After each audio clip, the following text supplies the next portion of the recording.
네, 새로운 미래 선임 대변인 이동영입니다.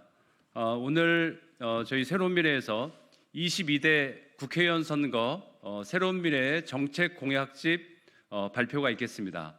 정책 공약집에 대한 발간 취지 그리고 주요 정책 공약과 관련해서는 이번 정책 발표를 총괄 진행하셨던 김만흠 새로운 미래 정책위원장께서 해주시고, 이 정책 공약집을 만드는 과정에서 여러 정책 공약에 대한 자문과 조언을 좀 해주신 지금 이번에 서울 강북을 후보로 출마하신 이석현 전 국회 부의장께서 추가로 보충 발언이 있으시겠습니다. 그러면 새로운 미래 김만흠 정책위원장을 모시고 22대 국회의원 선거 새로운 미래 정책 공약집에 대해서 안내 말씀이 있겠습니다.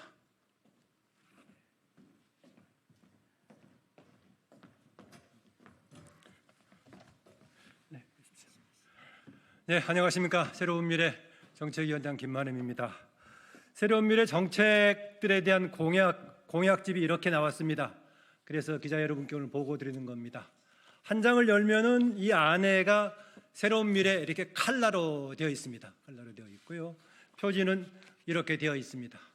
큰 줄기는 5개 정책인데요. 관련 5개 정책의 줄기는 오늘 첨부한 자료에 요약이 되어 있습니다.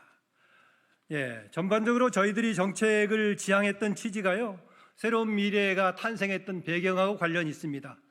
새로운 미래는 양당 독점의 불량 정치가 공생하는 현 한국 정당 정치에 새로운 희망을 만들고자 나선 정당입니다.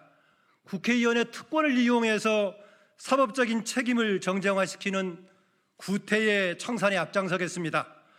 국회의원들의 자신의 보신과 방탄에 악용되는 특권을 폐지하고 제왕적 대통령제 개편을 비롯해서 다당제의 가능성을 열어두는 선거제 개혁은 저희 새로운 미래 정치혁신의 주요한 약속들입니다.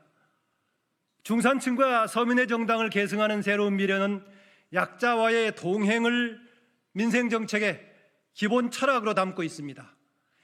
1인 가구나 생활 동반자 같은 사회적 변화에 대응하는 민생 복지 정책도 놓치지 않으려 했습니다. 미래는 민주주의, 민생과 더불어 저희 새로운 미래의 주요 정책 기조입니다. 인구 절벽, 기후위기, 지방 소멸, 고령화 시대 등은 이미 다가온 현실이며 미래를 위한 과제입니다. 국민 다수의 공감을 받을 수 있는 정책 입안에 노력했습니다. 새로운 미래의 정책 공약은 공약집으로 끝나지 않습니다. 실현을 위한 약속입니다. 물론 국민의 요구를 끊임없이 반영하면서 새롭게 다듬겠습니다. 지켜봐 주시고 계속 응원과 조언을 부탁드립니다. 아까 말씀드린 대로 공약의 큰 줄기는 첨부된 자료 있고요. 모든 정당들이 국가전략 차원의 정책, 민생정책을 내놓습니다. 그러나 왜 이런 정책들이 우리 정치와 국회에서 주요 의제가 되지 못할까요? 국민을 대표하는 권력을 자신들의 이익, 사익, 사법적 책임의 등에 이용하면서 정쟁의 정치가 되고 있기 때문입니다. 여러분 21대 후반기 지난 2년 동안 보셨지 않았습니까? 이번 22대 총선이 이런 불량 정치의 양당 독과점 체제가 혁신되는 분기점이 되길 희망합니다. 그래야 정당들이 내건 정책도 실질적인 의미를 가질 수 있습니다. 새로운 미래가 그런 구태 정치를 청산하는 봄바람이 되고자 합니다. 저희 새로운 미래 정책 입안 과정에서 그동안의 오랜 의정 생활과 또 관심을 통해서 다듬어온 전 국회 부의장 이석현 후보께서 많은 조언과 특히 정치 사법개혁 분야에 관련해서 조언과 의견을 주셨고 감수를 해주셨습니다. 몇 가지를 조금 보충해서 설명을 해주시겠습니다.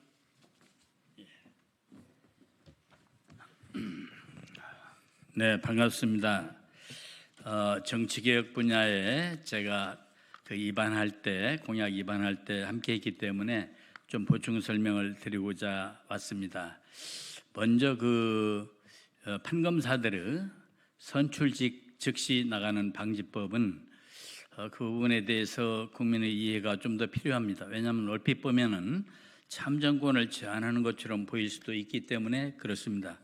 그런데 우리나라의 정치 현실이 극도로 진영화되어 있습니다. 이 편 아니면 저 편이라는 식으로 되어 가지고 있습니다. 그런데 검사들이 여러 명이 현직 검사로 일하다가 갑자기 국회의원에 출마하려고 신청을 하고 또 공천을 받은 분들도 계시고, 이런 상황을 보면은 정말 개탄스러운 일입니다. 또 위험합니다. 왜냐하면 한 예를 들자면 이재명 대표와 사법 리스크가 있습니다. 그러면 이재명 대표의 사건을 다뤘던 검사가 만일에 국회에 출마할 마음이 있었다면은, 민주당 공천을 받고자 했다면은 그 사건을 바르게 공정하게 직무집행을 할 수가 있었겠습니까? 우연히도 그럴 수도 있는 그런 가능성에 대해서 우리는 그걸 방지해야 된다, 이런 뜻입니다.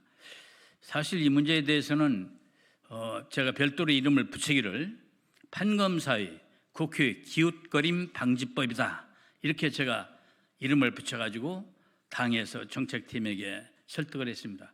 판검사가 정치에 기웃거리려면은 적어도 퇴임하고 나서 2년은 지나가지고 선출직에 나갈 수 있게 해야만 되지, 일하다 말고, 심지어 어떤 분은 검사 사퇴서가 수리도 되기 전에 그 출마하기 위한 얘기를 하는 걸 보면서 깜짝 놀랐습니다.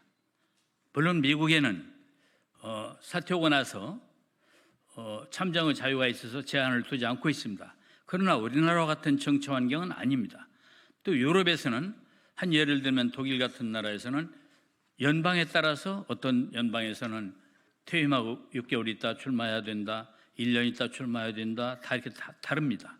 적어도 우리나라 같은 정치 현실에서는 하도 많은 사법 정치인들의 사법 분쟁 사건들이 많은 얽혀있는 이런 상황에서는 최소한 2년간은 선출직에 못 나가게 해야 된다. 판사나 검사. 그래야만 직무의 공정성이 보장될 수 있다 생각합니다. 우리 공직자윤리법을 보면은 3년 동안 취업을 못하게 됐습니다. 퇴임 후 3년입니다. 그런데 3년은 너무 길다고 생각해서, 또 1년은 너무 짧다고 생각해서 2년 이후에만 선출직에 출마할 수 있도록 그렇게 우리가 이 법을 추진한다는 것입니다.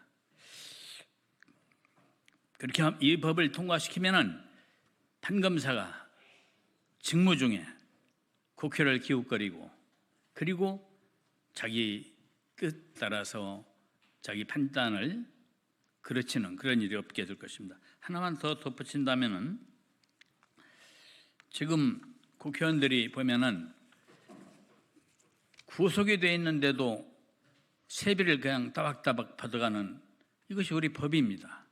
우리 국민 감정과는 너무나 거리가 멉니다. 그래서 국회의원이 일단 구속이 되면은 세비를 받지 못하게 하는 그런 법을 우리가 만들고 있습니다. 그러면 그 법이 만들어질 때까지만이라도 저희 새미래당은 국회에 들어가면은 세비를 구속이 된 경우에는 일단 전부 반납을 할 것입니다. 그리고 끝으로 국회의원의 불체포 특권, 이재명 대표의 경우에 보듯이 사법 방탄을 위한 도구로 이용되고 있습니다. 이 불체포 특권을 우리는 포기하겠다는 것이 우리 입장이고, 이걸 위해서 헌법 개정을 추진할 예정입니다. 이 불체포 특권의 정신을 살려서 우리 당은 스스로 그런 불체포 특권을 국회에 들어가면 주장하지 않을 것이라는 것을 아울러 말씀을 드립니다. 감사합니다.